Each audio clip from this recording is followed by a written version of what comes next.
crois qu'il sert à quoi le sac de tri? De toute façon, tout va à la déchetterie.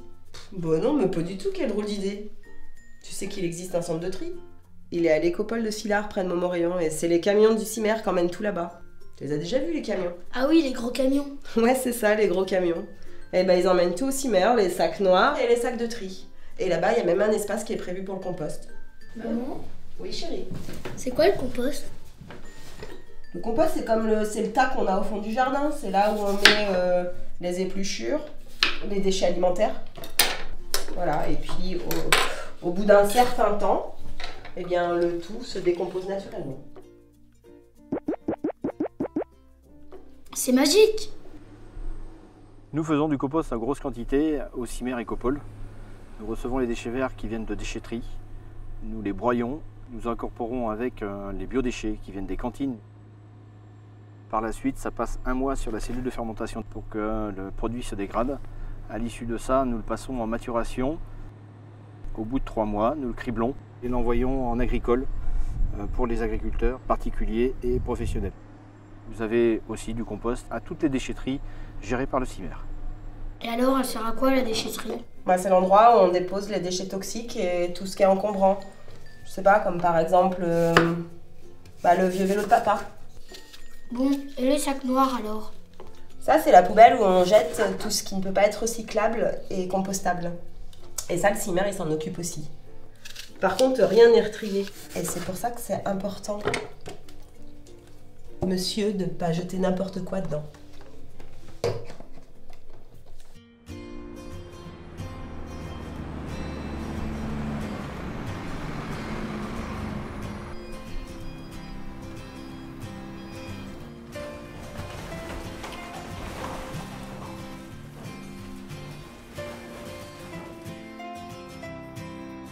Les sacs noirs partent au centre d'enfouissement. Pour la zone du CIMER, ça représente à peu près 60 000 kg par jour, l'équivalent de 60 voitures enterrées. Et malheureusement, pour certains de ces déchets, ils mettent des centaines de milliers d'années à se dégrader. Ça fait beaucoup quand même. Ouais. Et dis-toi bien que sur 2 bouteilles vendues en France, il n'y en a qu'une qui va dans le sac de tri. Le tri doit se faire partout. Et en plus, ça coûte bien moins cher que d'enfouir les déchets. Et c'est bon pour notre planète.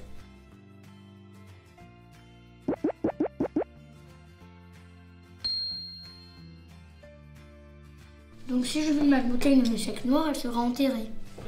Oui, elle va mettre plus de 600 ans à se dégrader. Alors que si je la mets dans le sac de tri, elle sera recyclée, c'est ça? Complètement, elle va rejoindre les emballages et les papiers. Les matériaux seront séparés et recyclés par des usines pour au final te faire un nouvel objet.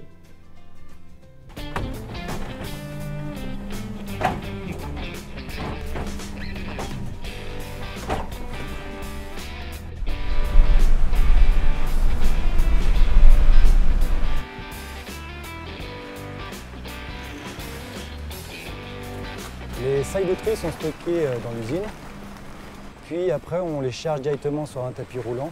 Ils passent dans un ouvreur de sac qui les ouvre et les déchiquette. Puis ils sont acheminés directement dans une cabine de prêterie où il y a 4 personnes. Les 2 premières retirent les films et les sacs plastiques. Les 2 autres ôtent tout ce qui est petit carton et en plus on ôte tout ce qui est erreur de tri. Des animaux morts, on a des jouets, on peut avoir de la litière. C'est un travail très difficile et surtout très dangereux. Tu sais qu'un agent peut se couper avec du verre ou se piquer avec une seringue. Et c'est pour ça que tous les déchets piquants doivent être mis dans des boîtes spéciales. Et puis tu les donnes ensuite à ton pharmacien, soit à un infirmier. Pour en revenir à la bouteille plastique, après la cabine de prêterie, elle est acheminée vers une machine qui sépare les journaux des emballages. Les emballages passent sous un tapis aimanté qui lui retire tout ce qui est acier, puis c'est compacté dans une petite presse. Le reste des emballages, eux, vont directement sur une super machine qui permet de détecter tous les matériaux. Soit elle les souffle vers le haut, soit elle les souffle vers le bas. Puis c'est dirigé en cabine de tri où il y a un affinage manuel par les opérateurs. Une fois que tout est trié, nous, on les presse directement dans une grosse presse et ça finit en grande balle.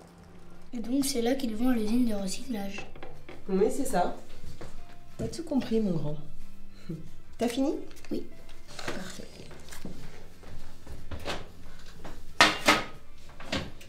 Et hop. Dans les usines de recyclage, on va créer de nouveaux objets comme des outils, des trottinettes, des polaires, des papiers cadeaux, des nouveaux cartons grâce aux cartons qu'on a triés dans le centre de tri.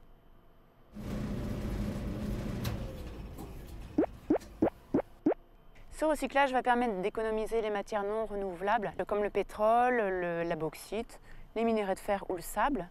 Et ce recyclage permet également d'économiser de l'énergie pour la fabrication de ces objets. Maman, viens voir, j'ai une surprise pour toi. Oui, chérie. Eh ben, qu'est-ce que c'est que tout ça? C'est pour qu'on n'oublie plus jamais de trier nos déchets. Pas mal. T'es vraiment épatante, toi. Bon, tu m'aides à ranger. Mais tout ça, ça vient de nos placards. Tu vois, c'est bien de trier, mais je pense qu'il faut qu'on commence d'abord par réduire nos déchets. Je te le fais pas dire, trier c'est bien, mais réduire c'est mieux.